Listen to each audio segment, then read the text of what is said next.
So hello friends, welcome back to your channel Savita's Pathshala. तो इससे पहले वाले वीडियो में हम एपी स्टार्ट किए थे, जिसका इंट्रोडक्शन पार्ट कंप्लीट कर चुके हैं। तो आज हम एक्सरसाइज पार्ट में जाएंगे। तो आज हम करने वाले हैं एक्सरसाइज 5.1। तो बढ़ते हैं क्वेश्चन नंबर 1 की तरफ। तो क्या बोला है क्वेश्चन नंबर 1 में, in which of the following situation does the list of number involve make an arithmetic progression and why. ठीक है, तो यहाँ पे पूछा है कि ये जो दिया है क्वेश्चन 4, इनमें से कौन कौन में एरिथमेटिक प्रोग्रेशन यानी कि एपी बन रहा है, एपी फॉर्म हो रहा है। ठीक है, तो यहाँ पे देखते हैं, फर्स्ट क्वेश्चन पढ़ते हैं। The taxi fare after each kilometre when the fare is 15 rupees for the first kilometer and 8 rupees for the each additional kilometer। ठीक है, तो जैसे कि मैं बताई थी कि जो कॉमन डिफरेंस होगा वो बढ़ते बढ़ते जाएगा, वो सेम रहेगा और हर बार में बढ़ते बढ़ते जाएगा। तो यहाँ पे देखो वैसे ही सिचुएशन है। ए तो हमारा 15 दिया हुआ है ना, ए तो हमारा 15 है और 8 रुपीज जो है वो हर किलोमीटर में बढ़ते बढ़ते जा रहा है, यानी एपी तो फॉर्म हो रहा है ना। देखो फर्स्ट टर्म हमारा दिया हुआ है यहाँ पे एक्सरसाइज 5.1 का फर्स्ट नंबर का फर्स्ट बिट। ठीक है, तो यहाँ पे बोला है कि फर्स्ट किलोमीटर में है 15 रुपीज। ठीक है, तो ए तो हमारा 15 दे दिया, ए हमारा 15 रुपीज है और हर किलोमीटर में जितना भी आगे आगे बढ़ता जा रहा है 8 हमारा रुपीज बढ़ते बढ़ते जा रहा है, यानी कि हर किलोमीटर में बढ़ रहा है। तो वो तो डी बन गया हमारा ना। हम क्या पढ़े थे, जनरल फॉर्म क्या था, ए था, फिर ए प्लस डी था, फिर ए प्लस 2d था, है ना। तो यहाँ पे भी वही बोला है कि फर्स्ट टर्म के लिए तो 15 है, सेकेंड में 15 प्लस 8 हो रहा है, क्योंकि जितना भी एडिशनल जितना भी किलोमीटर आगे जाएगा उतना ही 8 रुपीज बढ़ते जाएगा, है ना। तो फिर 3 किलोमीटर जाएगा, तो यहाँ पे लिख लेंगे 15 प्लस 2 8, है ना, 2 into 8 ऐसे लिखेंगे। तो ये तो एपी फॉर्म कर रहा है, तो ये हमारा फर्स्ट टर्म है एपी। ठीक है, फर्स्ट जो है ये लिख लेंगे, यस दिस सिचुएशन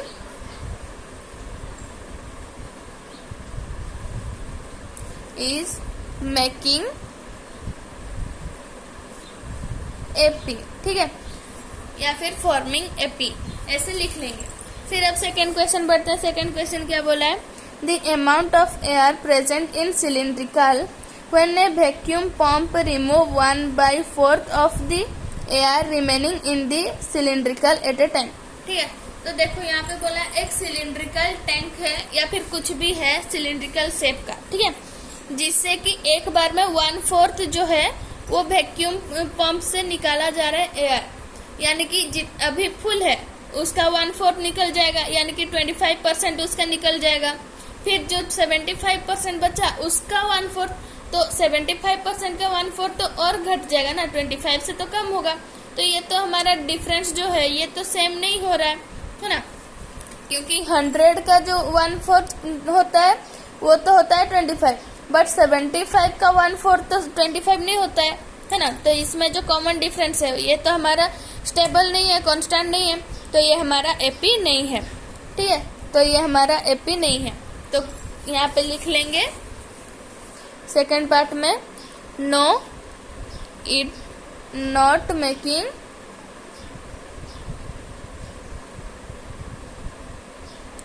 एपी। ठीक है, अब थर्ड पार्ट में चलते हैं। क्या बोला है थर्ड पार्ट में, the cost of digging A well after every meter of digging where it cost 150 for the first meter and rising by 50 rupees for each subsequent meter। देखो फर्स्ट बीट में जैसे क्वेश्चन बोला था ditto वही question दे दिया है, but थोड़ा सा चेंज कर दिया है। यहाँ पे टैक्सी बोला था, यहाँ पे वेल यानी कि जो कुआं खोदते हैं उसका बारे में दिया है। जो फर्स्ट मीटर जो हम खोदे, वो जो कुआं का फर्स्ट मीटर जो है उसके लिए तो 150 रुपीज लग रहा है, बट उसके बाद जितना भी मीटर बढ़ रहा है जितना भी और नीचे नीचे एक एक मीटर जा रहे हैं उतना ही 50-50 रुपए बढ़ाते जा रहे हैं। है ना। तो फर्स्ट तो 150 बनेगा, लिख लेंगे यहाँ पे। ए तो हमारा 150 है और उसके बाद जितना भी आगे बढ़ रहा है, ठीक है, यानी कि डी हमारा मिल गया 50 रुपीज, क्योंकि फर्स्ट में 150 ले रहे हैं, सेकंड में और 50 रुपए ऐड कर रहा है तो हमारा 200 बन रहा है, फिर 1 मीटर बढ़ रहा है तो और एक 50 रुपए ऐड कर रहे हैं तो 250 बन रहा है, फिर 50 रुपए ऐड कर रहे हैं, तो जितना मीटर बढ़ा के जा रहे हैं उतना 50 रुपए ऐड करके जा रहे हैं, ठीक है। तो ये तो हमारा एपी के फॉर्म में है, तो यहाँ पे लिख लेंगे yes this situation is making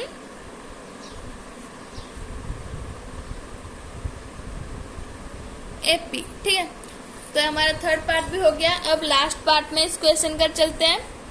तो लास्ट पार्ट में क्या बोला है, the amount of money in the account every year when 10,000 is deposited at compound interest at 8% per annum, ठीक है।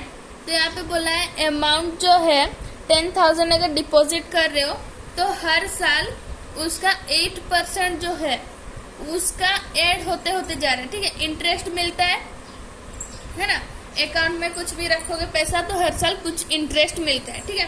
तो यहाँ पे 8% दे रहा है, तो 10,000 का 8% जो होगा तो उतना तो ऐड कर देंगे। मतलब इस साल अगर हम रखे कि 10,000 रख दिए तो अगले साल हमें उसका 8% मिलेगा, है ना। 8% क्या होता है 10,000 का, वो होता है 800, ठीक है। तो 10,000 का 8% हमें इस साल मिला, यानी कि इस साल हम रखे थे 10,000, है ना। अगले साल हमारा 800 ऐड होके बन गया हमारा 10,800 बन गया।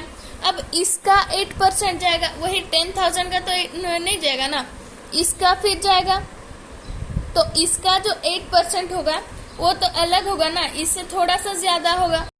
तो इसका जो है, इसका जो हमारा 8% है वो हो रहा है हमारा 864, ठीक है।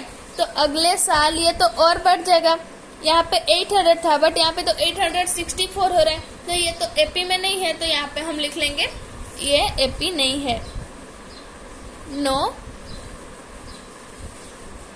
It is not an AP, ठीक है। तो हमारा फर्स्ट क्वेश्चन कंप्लीट हो गया। अब सेकंड क्वेश्चन में चलते हैं। सेकंड क्वेश्चन क्या बोला है, write first 4 term of AP when the first term A and the common difference D are given as follow, ठीक है। तो मैं तो बताई थी हमारा जनरल फॉर्म कैसे लिखना है हमें बोल के, तो वैसे हम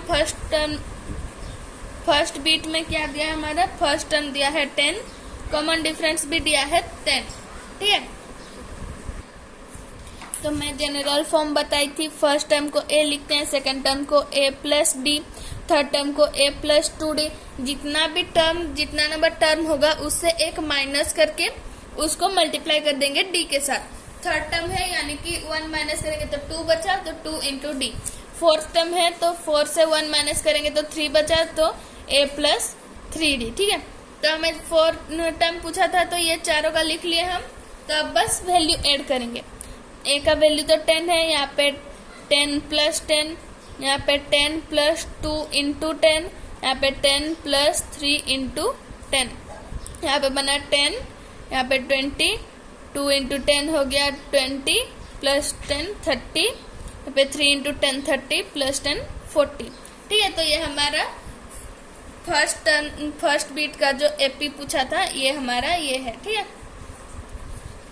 फिर अब सेकंड पार्ट में चलते हैं। तो सेकंड पार्ट में हमें बोला है, सेकंड पार्ट में गिवन है हमारा ए जो है -2, डी जो है 0, ठीक है।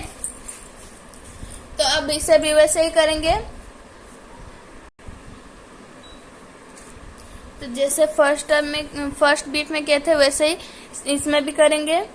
ए प्लस डी, ए प्लस 2d, ए प्लस 3d। ये दिमाग में बैठा लो, जितना बड़ा भी टर्म दे, जितना नंबर दिया होगा उससे 1 माइनस करेंगे, जितना होगा उसको मल्टीप्लाई कर देंगे डी के साथ, तो उसका जनरल फॉर्म आ जाएगा।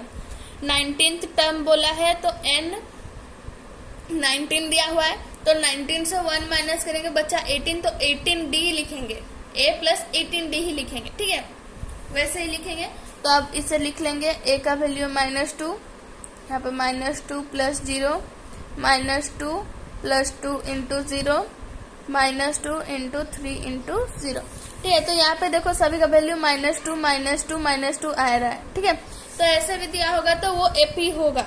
सबका टर्म एक है, सब इक्वल है, बट क्या हुआ, डी तो हमारा 0 है, डी तो सेम ही आ रहा है ना सभी का, तो ऐसे भी हम लिख सकते हैं। तो ये भी हमारा 4 जो टर्म पूछा था ये है। ठीक है, अब थर्ड पार्ट में चलते हैं। थर्ड पार्ट में दिया है हमारा a = 4 और d = -3। d माइनस में हो सकता है, प्लस में हो सकता है, बाई वाले फॉर्म में होता है, न्यूमरेटर डिनोमिनेटर वैसे फॉर्म में भी हो सकता है, डेसिमल वाले में भी हो सकता है, कुछ भी हो सकता है। ठीक है, तो a + d, a + 2d वही सेम सभी में लिखना है और बस वैल्यू पुट करके करना है।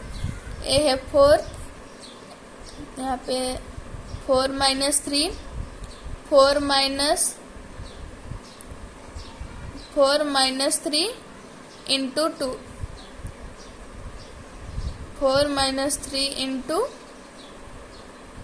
3। ठीक है, तो यहाँ पे पहले मल्टीप्लाई करना है बॉडमास रूल के हिसाब से। ठीक है, यहाँ पे 1, यहाँ पे बनेगा -6, -6 4 से गया तो -2, फिर यहाँ पे बनेगा 9, 9 से 4 गया तो -5।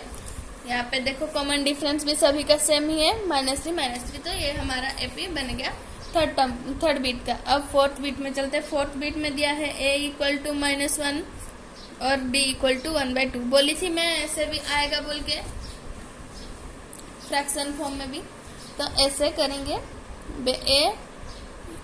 + d, a + 2d, ये तो पूरा रट्टा ही मार लो, बस ट्रिक याद कर लो कि जितना नंबर दिया होगा, जितना नंबर टर्म दिया होगा उससे 1 माइनस करके डी के साथ मल्टीप्लाई करना है, प्लस a लिखना है। ये याद कर लो पूरा अच्छे से।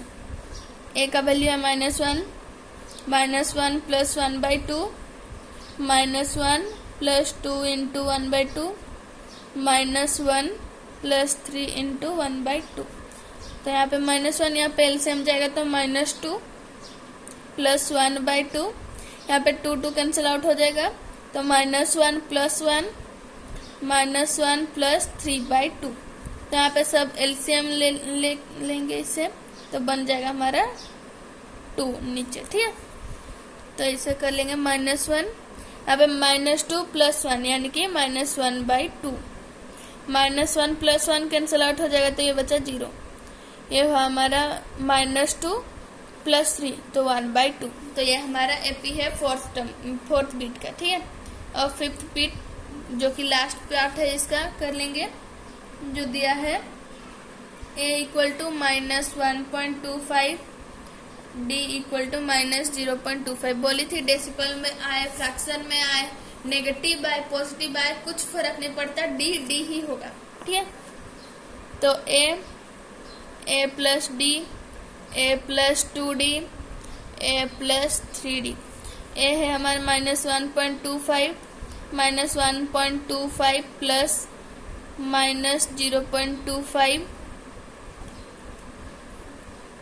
1.25 -1.25 into 2 into -0.25 -1.25 into 3 into 0.25 -0.25। ठीक है, तो यहाँ पे लिख लेंगे -1.25 कमा यहाँ पे ऐड हो जाएगा, दोनों माइनस माइनस में है तो यहाँ पे होगा हमारा -1.50। यहाँ पे ये मल्टीप्लाई हो जाएगा तो बनेगा हमारा 0.50। ठीक है, 0.50 ऐड कर देंगे यहाँ पे तो बनेगा -1.75। यहाँ पे 3 मल्टीप्लाई होगा 0.50 से तो बनेगा 75। ठीक है, 0.75 -0.75 ऐड होगा -1.25 से तो बनेगा हमारा -2। ठीक है, तो ये हमारा क्वेश्चन नंबर 2 यहाँ पे कंप्लीट होता है। तो मिलते हैं अगली वीडियो में जिसमें हम क्वेश्चन नंबर 3 और बाकी क्वेश्चंस करेंगे। तो तब तक के लिए गुड बाय।